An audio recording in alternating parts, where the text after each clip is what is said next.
Are you taking the AP English Literature exam? If so, you're in the right place because today it's all about multiple choice. I'm joined by Heather Garcia. Heather, how are you doing? Doing well, and yourself? I'm amazing. I'm not. It's March, and I'm in New Jersey, you're in Florida. Look at you, look Florida radiant and happy. Stop it. I haven't like left my house in a year, and also there's still snow on the ground. So Oh. but you know what? It's not about me and my snow. It's about AP English Lit multiple choice. And so, Heather, let's go through some of the hacks, some of the ways people can manage this. Because I know I've taught test prep for a very long time. Multiple choice freaks people out. They run out of time. They start getting rid of answers. They get rid of all 5 of them. They start getting rid of answers and they can't get rid of any. They have it between 2 and they say, maybe it's B, maybe it's E, maybe it's B, maybe it's E. I think it's E. It's E, it's B, right? So there's some of those mechanics. But before we get into necessarily all of that, we've got to think about how is the exam formatted? What are the questions like? What's the flavor of AP English Lit? Because it's not SAT reading. It is not your state test. It's a very particular sort of thing that people like Heather and I care about. As you guys are coming in live, go ahead and post your questions live in the chat. If you like this video, press the like button. Let us know how we can help you out. If you're watching the recording, post your questions in the comments. Heather and I are going to answer them for you. So Heather, I'll let you share your screen and then we can get started on how to deal with the multiple choice questions for AP English Lit. Fantastic. Okay, so view, presents. Oh, sorry, close your eyes. All right, here we go. It is Sunday, March 7th. It is 7:30 p.m. And here are 3 main multiple choice strategies that you can use to really dive into this test. First, you really just need to know what to practice, how to practice it, and really what to expect when you start looking at those questions. So the first thing you need is to really know the exam format because you have 2 sections in this test. The first section is an hour long and it is your multiple choice section. It is 55 questions. That's about a minute per question, not including reading time. So it's really important that you pace yourself for this test because it's 45% of your total score. That's almost half based on a minute per question.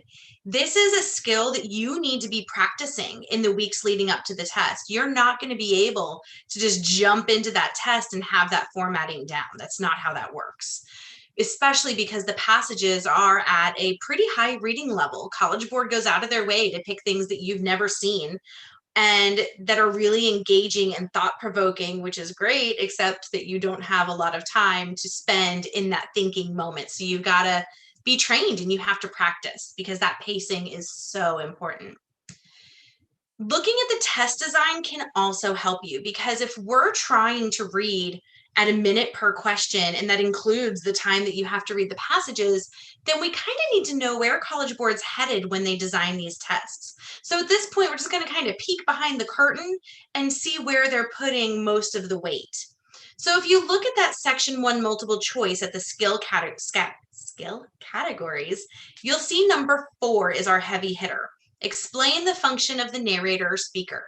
21 to 26% of the multiple choice is going to be landing here, as opposed to say, look at number 2, explain the function of setting at 3 to 6%. I love a good setting as much as anybody. I can tell you 7 functions off the top of my head. It's only 3 to 6% of the overall multiple choice part of the test. It's nothing. Put your energy into explaining the function of the narrator or the speaker. How does the narrator change the tone? How does the narrator change the reliability of the passage? How does the narrator shift the narrative? How does the narrator change, right? These are all things that we need to consider. And then if you look at the other column, you'll see the units that College Board has provided as a pacing in their course exam description. And you'll see that 42 to 49% of both the units that College Board assigns for teachers to maybe follow if they choose, but also of the multiple choice test is short fiction. That's really good news because that means that they're pulling passages and excerpts from short stories for a lot of the multiple choice. And thank goodness that prose is a little bit less intimidating than the poetry, which is between 36 to 45%. Because poetry, people tend to like freeze up when they see it when they're in a testing situation. It can be a little spooky, but with enough practice, it's not scary. There's some you get into the flow of kind of what College Board's going to expect. And sometimes the questions can kind of guide you a little bit, especially if you're in the paper test. And then some longer fiction or drama, every once in a while, maybe one of the passages, College Board will pull a speech from a play, or they'll pull a set of dialogue going back and forth. So it's good to know kind of what play structure is like as you're reading, so that you have an idea of what to expect going into those. So, okay, we know what's on the test. Now we kind of need to know how to practice. And this is going to depend heavily on whether or not you're taking the paper test or the digital test. If you're taking the paper test, I hope you're taking the paper test, but I understand that you may not be. But if you are, you will have the passage in front of you, and there will be usually about 10 questions attached to that passage. I suggest that you preview those questions first, because those, not the options, because that's just time consuming, but doing a quick preview of those questions can usually clue you into what you should expect when you get into the passage itself, especially if it's a poem, because sometimes it takes a read or two to get into the swing of that. Those questions will give you a heads up, a little bit of a hint. Now, when you're looking at a digital test, the rules change a little bit. This little blurb that you're seeing on the screen came directly from the recently released College Board guide for digital test taking for 2021. And what's really important is what College Board has bolded. If students skip ahead, they won't be able to go back. Huge game changer for many of our test taking strategies. We're always told to preview the questions. I'm pretty sure they teach them that as like starting in 3rd grade. So now you are being told by College Board, nope, you get to look at one question at a time. And if you skip ahead, you're not going back and answering that question, you're done. So this is a really big deal for us. The paper-based test is as it's always been. The digital is not. So this is the screenshot or the picture that College Board provided as a sample for their testing platform.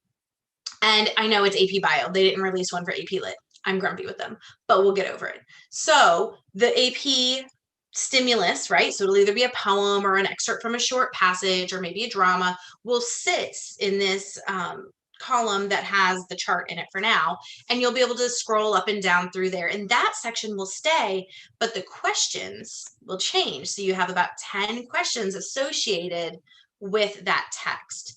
I still think that you should read the question stem before you dive into your passage, but you're not going to be able to preview all 10. You're going to be able to preview one. Good news, in the past, College Board has always said or laid it out so that like question 1 will tie to the beginning of the poem. Question 2 will come next. It follows chronologically the questions to the pacing in the story or the poem. And then the last couple questions usually deal with the poem or the excerpt as a whole. So that is a nice predictable pattern.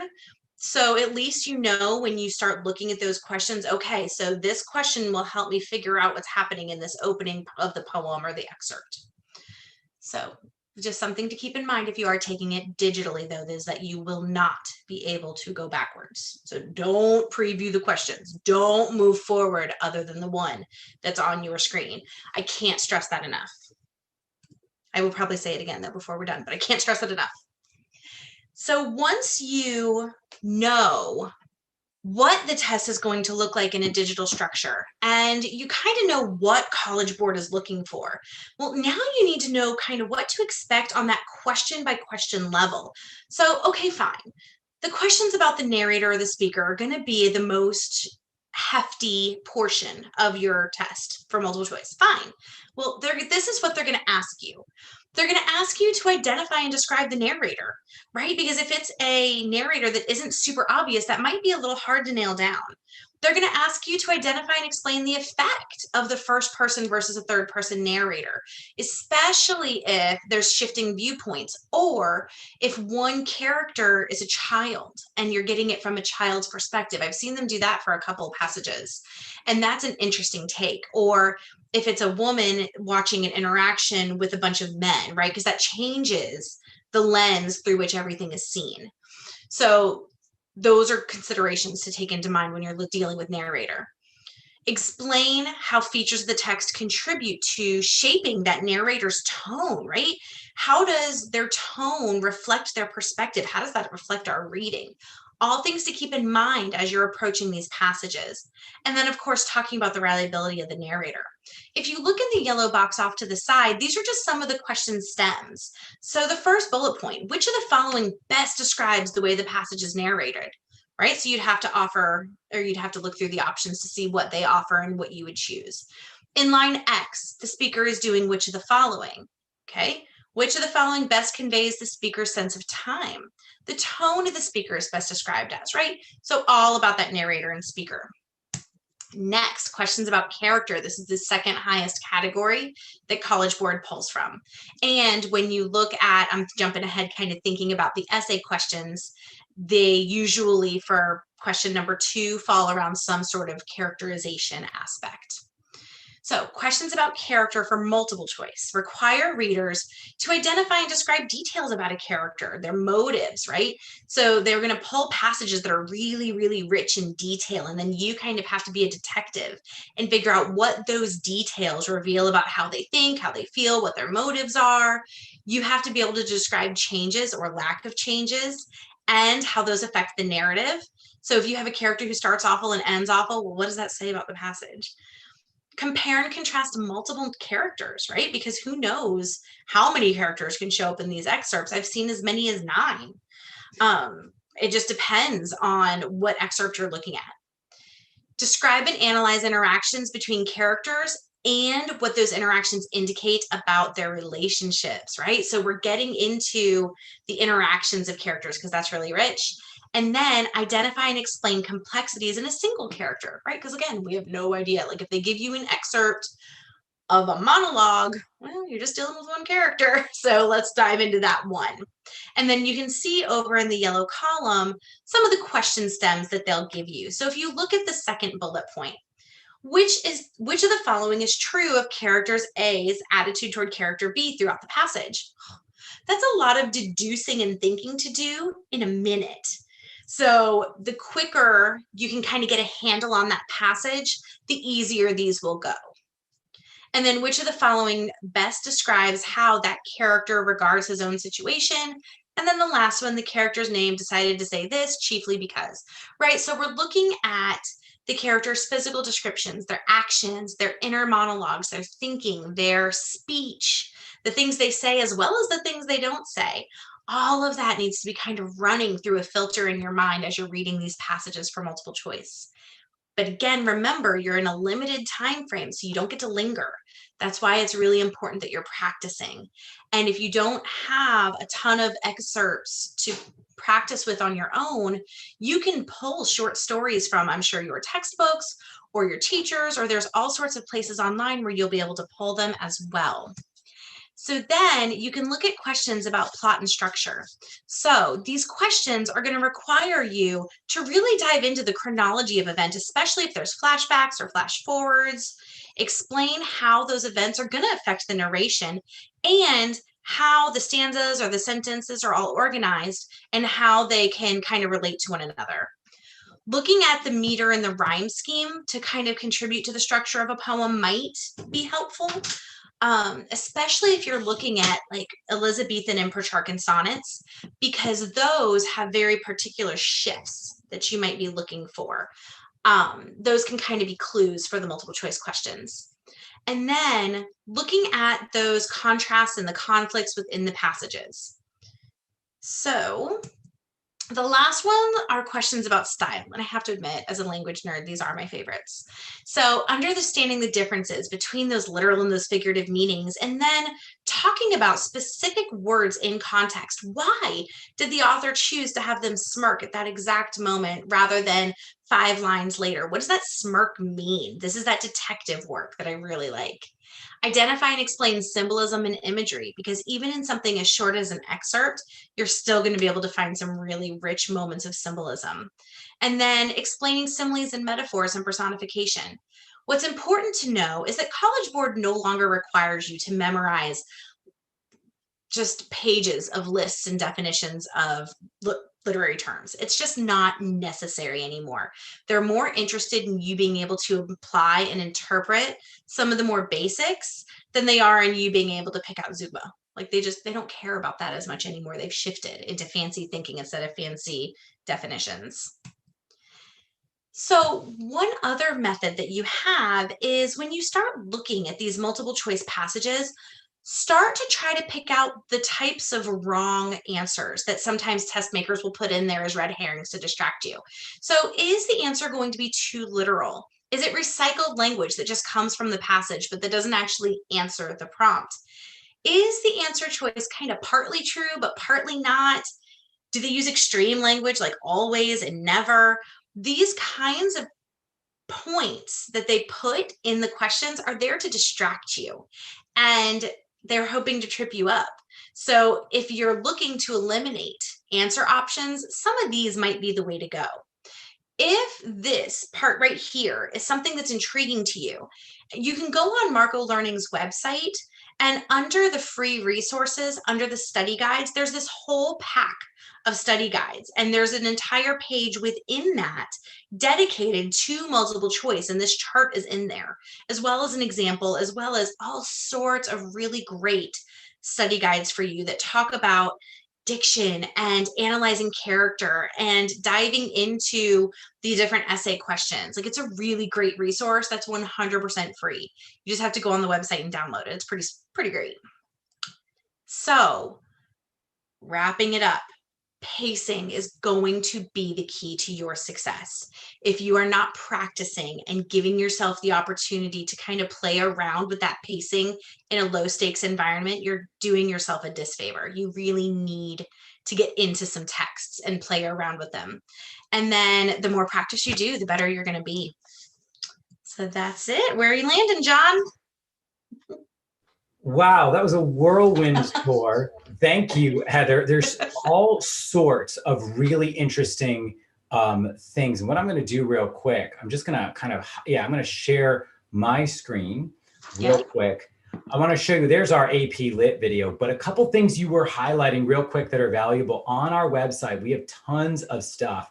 We have an article we update with all the updates. Heather and I spend lots of time reading AP exam updates, and we post that information here on our website. We also have all the test dates. We had a couple questions about the exam administrations. That refers to each set of dates. So administration 1 is that paper and pencil one that schools are trying to safely deliver the exams at the normal time. If they cannot safely get everyone in school and accommodate it, they will put you in either administration 2 or 3. That information's right there in that article, and I'll post this in the chat for everyone, just so it's right at your fingertips. And we're getting a whole bunch of great questions I've been answering, Heather, in the chat. I'm so glad. Okay. What a great group of people. Another thing I want you guys to see, this matters less for English Lit, but it will answer a lot of questions we're getting, like, should I take the AP World, digital or paper and pencil? If I get a choice, like, what do I do? You can go right to this exam formats guide. It's available on that link I just posted. We have a free full-length practice test. Heather made a really good point, everyone. Studying is the best way to study. Practicing is one of the best ways to study. And you practice, and then what we do is we provide you not just with the test and all this stuff, but we give you explanations as well. And that's something that can help you study, like, what exactly happened in question 6 that made you get that wrong. And the study guide she mentioned, the study guide pack is just awesome. Heather's written some of these, and it will is here, published author she is, to help you figure out what is figurative language. What do I do in multiple choice? This is 28 pages, and it's there for you. I also want to point out, on our YouTube channel, if you go to the Marco Learning YouTube channel and you go to our playlists, I've created some really great videos with Elena Vernon on, actually, here's one, how to ace the multiple choice section. It's 20 minutes long. So if you need more Marco Learning AP Lit multiple choice in your life, go to this video. I'll post the link in the description here. And I encourage you to be in touch with us. Some of you have been asking about our schedule. I just want to remind you that we have on our Instagram page, we post all kinds of updates, including the schedule. So this was this week's schedule. We'll be posting each of the week's schedules there. We're going to be doing I've done a reel on our account with teacher shout outs. And I really do just want to take a minute and shout out some teachers real quick, because Mrs. Garcia, who teaches AP Lang, we have teachers for AP Bio, teachers in AP Lit, Ms. Ziegler, all of these wonderful teachers that we want to be celebrating. We have a couple hundred here on our channel. Ms. Moore, who does AP Lang, Mrs. Dollard, so many great teachers that we want to share our experience with. So for everyone who is asking questions here, let us know how we can help you out. Post those questions in the comments of this video on our Instagram page. Thank you so much, Heather, for all your guidance and wisdom tonight. And we'll see